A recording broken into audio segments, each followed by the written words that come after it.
ஏதோ பேசணும்னு சொன்னீங்க, சொல்லுங்க. எப்படி ஸ்டார்ட் பண்ணுறதுன்னு தான் தெரியல. எனக்கு உங்கள் மேலே நல்ல ரெஸ்பெக்ட் இருக்கு.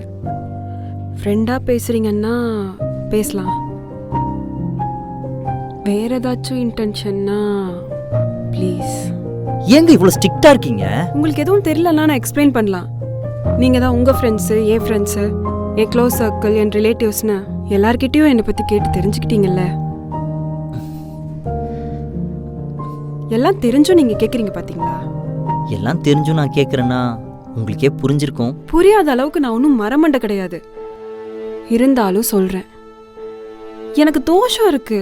என்னை லவ் பண்ணுறேன், கல்யாணம் பண்ணுறேன்னு சொன்ன எல்லாருக்குமே ஏதாச்சும் ஒரு ப்ராப்ளம் வந்திருக்கு. எனக்கும் ஒன்று சொல்லட்டுமா? இந்த ஜோசியம், ஜாதகம், ராசி, நட்சத்திரம், தோஷம், பரிகாரம் இதெல்லாம் சயின்ஸாக மூட நம்பிக்கையாக நான் பேச வரல.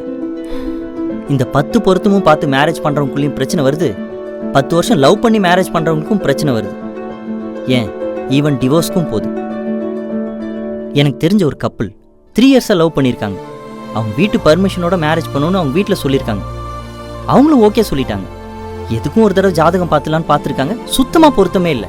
மேரேஜ் பண்ணால் அவர் உயிரோடவே இருக்க மாட்டாருன்னு சொல்லிட்டாங்க. அதுக்கப்புறம் அவங்க வீட்டில் நிறையா பிரச்சனை போச்சு. லவ் அக்செப்ட் பண்ணாலும் இதை அக்செப்ட் பண்ண அவங்க ரெடியாக இல்லை. அதுக்கப்புறம் அவங்க வீட்டுக்கு தெரியாமல் மேரேஜ் பண்ணிக்கிட்டாங்க. 30 இயர்ஸ் ஆயிடுச்சு. போன வருஷம் அவங்க பையனுக்கே மேரேஜ் பண்ணிட்டாங்க. அவங்க இப்போ வரைக்கும் ஹாப்பியாக நல்லா தான் இருக்காங்க. இங்கே யாரோட மிஸ்டேக்னு சொல்லுவீங்க? அவங்க பிறந்த நேரத்தை சொன்ன டாக்டரா, இல்லை அதை நோட் பண்ண நர்ஸா, இல்லை இவங்க ஜாதகத்தை எழுதுன ஜோசியரா? நம்ம தலையெழுத்து எழுதுறது அந்த கடவுளா இல்லை இவங்களா? சொல்லுங்க.